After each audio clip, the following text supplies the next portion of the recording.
बोले बागेश्वर धाम सरकार की। विवादों के बीच बाबा बागेश्वर का दौरा खास।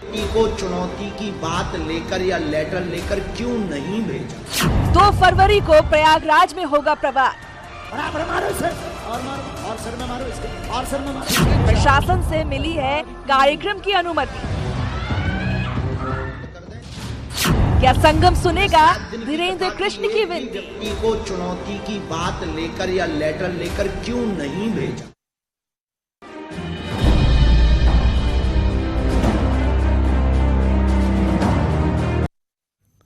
बागेश्वर धाम वाले बाबा यानी धीरेन्द्र शास्त्री अपने ऊपर लग रहे आरोपों के बीच लगातार सुर्खियों में बने हुए हैं।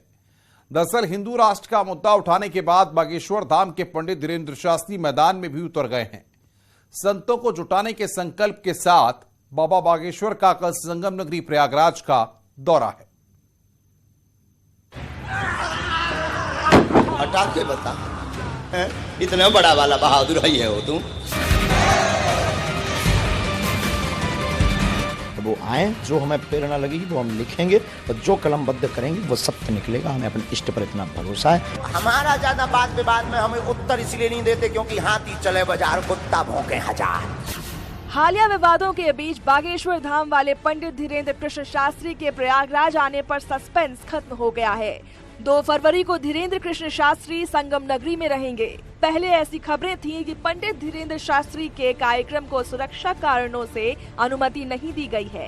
दरअसल प्रयागराज में अभी माघ मेला चल रहा है। ऐसे में पंडित धीरेन्द्र शास्त्री के आने से भीड़ उमड़ने की संभावना के चलते सुरक्षा व्यवस्थाओं को लेकर प्रशासन की चिंता साफ थी। बताया जा रहा है कि इसलिए प्रशासन पहले अनुमति देने को तैयार नहीं था, लेकिन अब प्रशासन से कार्यक्रम की अनुमति भी मिल गई है। मेजा तहसील के सेना भवन में पंडित धीरेन्द्र कृष्ण शास्त्री अपना दरबार लगाकर अर्जी लगाएंगे। कार्यक्रम को लेकर दावा है कि करीब 1.25 लाख लोग जुट सकते हैं।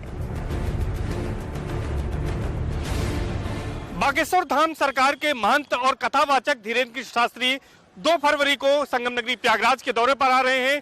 धीरेन्द्र कृष्ण शास्त्री यमुना पार के मेजा इलाके के कुंवरपट्टी जाएंगे, जहां पर मां शीतला कृपा महोत्सव में शिरकत करेंगे। इससे पहले वो मां शीतला के दर्शन पूजन करेंगे और दोपहर 12 बजे से दोपहर 3 बजे तक वे बालाजी का दरबार लगाएंगे और यहाँ पर तमाम श्रद्धालुओं से रूबरू होंगे और भक्तों के सवालों के जवाब देंगे। और इसके साथ ही साथ उनका माघ मेले में भी आने का कार्यक्रम है। माघ मेले में आकर वे निर्मोही अखाड़े के महामंडलेश्वर संतोष दास और सतवा बाबा के आश्रम में रुकेंगे। इसके साथ ही साथ माघ मेले में आए तमाम पूज्य संतों का भी आशीर्वाद लेंगे। अपने बयानों और कथित चमत्कार दिखाने के दावों के जरिए चर्चा में चल रहे बागेश्वर धाम के बाबा धीरेन्द्र शास्त्री ने हिंदू राष्ट्र का नारा देकर जो नई हलचल पैदा की है, अपने उसी बयान को सच के धरातल पर उतारने के लिए धीरेन्द्र शास्त्री ने खुद कमान संभाली और इसके लिए मैदान में भी उतर गए हैं। इससे पहले बाबा धीरेन्द्र शास्त्री उत्तराखंड में संतों को निमंत्रण दे चुके हैं। आपको बता दें कि फरवरी महीने में बागेश्वर धाम में विशाल महायज्ञ होने जा रहा है। इससे देश भर के साधु संतों को शामिल करने का प्लान है। हिंदू राष्ट्र को लेकर दिए गए बयान के बाद सुर्खियों में आए हैं और लगातार इस पर सियासी बयानबाजी हो रही है, लेकिन उनके प्रयागराज आने का मकसद यही है कि संगम की धरती पर सनातन धर्म का सबसे बड़ा धार्मिक और आध्यात्मिक मेला सजा हुआ है। यहाँ पर देश के कोने कोने से साधु संत पहुंचे हैं। यहाँ पर आकर न केवल गंगा, यमुना और अदृश्य सरस्वती की त्रिवेणी में धीरेन्द्र कृष्ण शास्त्री आस्था की डुबकी लगाएंगे, बल्कि यहाँ पर संतों का आशीर्वाद लेकर अपने हिंदू राष्ट्र की मुहिम को आगे बढ़ाने की भी कोशिश करेंगे। इसके साथ ही साथ तमाम विषयों पर भी साधु संतों से चर्चा करेंगे और जन समर्थन हासिल करने की कोशिश करेंगे। इधर धीरेन्द्र शास्त्री ने सीएम योगी से भी मुलाकात के लिए समय मांगा है। बताया जा रहा है कि धीरेन्द्र शास्त्री अनौपचारिक तौर पर सीएम योगी आदित्यनाथ से मिलना चाहते हैं। मुलाकात के दौरान वे 18 फरवरी को महाशिवरात्रि पर बागेश्वर धाम में होने वाले सामूहिक विवाह कार्यक्रम के लिए उन्हें आमंत्रित भी करेंगे। Bureau report, news 18।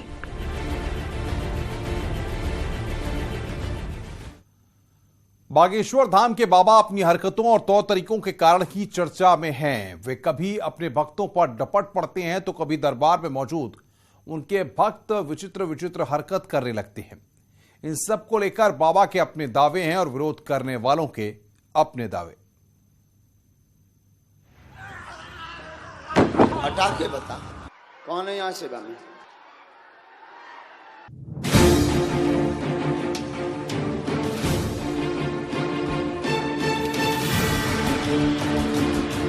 Bageshwar Dham के पीठाधीश्वर पंडित धीरेन्द्र कृष्ण शास्त्री इन दिनों काफी चर्चा में हैं। पंडित धीरेन्द्र कृष्ण शास्त्री पर अंधविश्वास और जादू टोना को बढ़ावा देने के आरोप भी लग रहे हैं। चर्चित होने के साथ ही धीरेन्द्र शास्त्री का विवादों से भी नाता जुड़ चुका है। नागपुर में उनके खिलाफ शिकायत देकर एफआईआर दर्ज करने की मांग तक हो गई थी। देखो, हमारा ज्यादा वाद विवाद में हमें उत्तर इसलिए नहीं देते क्योंकि हाथी चले बाजार, कुत्ता भौंके हजार। लेकिन नागपुर पुलिस ने उनके खिलाफ दर्ज कराए गए आरोपों को निराधार पाते हुए मांग को खारिज कर दिया है और बागेश्वर धाम के पीठाधीश्वर पंडित धीरेन्द्र शास्त्री को क्लीन चिट भी दे दी। विवादों में घिरने के साथ ही धीरेन्द्र शास्त्री लगातार सुर्खियों में बने हुए हैं। लोगों के मन की बात जान लेने का दावा करने वाले कथावाचक धीरेन्द्र शास्त्री बालाजी का दरबार लगाते हैं और उनके दरबार में हजारों श्रद्धालुओं की भीड़ उमड़ती है और वो लोगों के सवालों का भी जवाब देते हैं। बात यहाँ तक तो ठीक थी, लेकिन जब से उन्होंने भारत को हिंदू राष्ट्र बनाने का बयान दिया है उसके बाद से सियासी पारा गर्म है और लगातार धीरेन्द्र शास्त्री भी सुर्खियों में बने हुए हैं।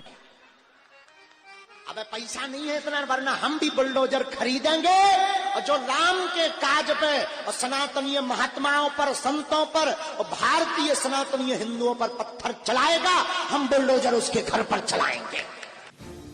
कुछ लोग उनकी आलोचना कर रहे हैं तो कुछ लोग उनके समर्थन में भी खड़े हैं। इसके बाद से ही बाबा बागेश्वर के दिव्य दरबार में गैर हिंदुओं की घर वापसी की भी लगातार चर्चा हो रही है।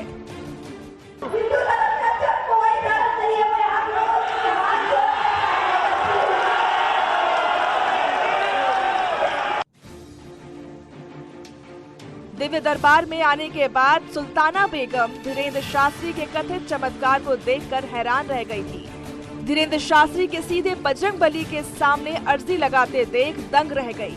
सबसे ज्यादा हैरानी तो उस वक्त हुई जब सुल्ताना बेगम लाखों की भीड़ के सामने भगवान राम के नारे लगाए और हिंदू धर्म को अपना लिया। सोशल मीडिया पर धीरेन्द्र शास्त्री के ऐसे कई वीडियो हैं जो इन दिनों सुर्खियां बटोर रही हैं। उन्हें पूरा समर्थन मिल रहा है और 25 जनवरी को माघ मेले में विश्व हिंदू परिषद के शिविर में हुए संत सम्मेलन में भी संतों ने सर्वसम्मति से एक प्रस्ताव पास कर धीरेन्द्र कृष्ण शास्त्री का समर्थन किया है। वहीं तमाम सियासी दल ऐसे भी हैं जो उनके हिंदू राष्ट्र के बयान को संविधान विरोधी बता रहे हैं और लगातार उनका विरोध किया जा रहा है। इस विरोध के बीच धीरेन्द्र कृष्ण शास्त्री संगम की धरती पर पहुंच रहे हैं और माघ मेले में आकर वो संतों से मुलाकात करने वाले हैं और इसके साथ ही साथ अपनी हिंदू राष्ट्र की मुहिम को आगे बढ़ाने वाले हैं। पर्ची पर लोगों की मन की बात या उनकी व्यथा लिखकर बताने का दावा करने वाले धीरेन्द्र शास्त्री को एक तरफ जहां तीखी आलोचनाओं का सामना करना पड़ रहा है तो दूसरी तरफ उनके समर्थकों के बीच उनकी जड़ें और गहरी होती जा रही हैं। लेकिन इन सब के बीच बाबा बागेश्वर और उनके विरोधियों के अपने अपने दावे हैं और दोनों आज भी अपने दावों पर अड़े हुए हैं। Bureau report, news 18।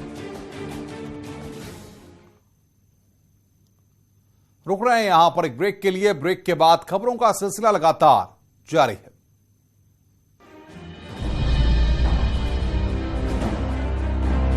कई बच्चे बेहोश, स्कूल के पीछे कोई संदिग्ध वस्तु जलाने से फैली गैस। बहराइच में बंदरों के आतंक से किसान परेशान, फसल को बर्बाद कर रहे हैं बंदरों का झुंड। बहराइच वन रेंज के रुपई डीहा क्षेत्र का है मामला।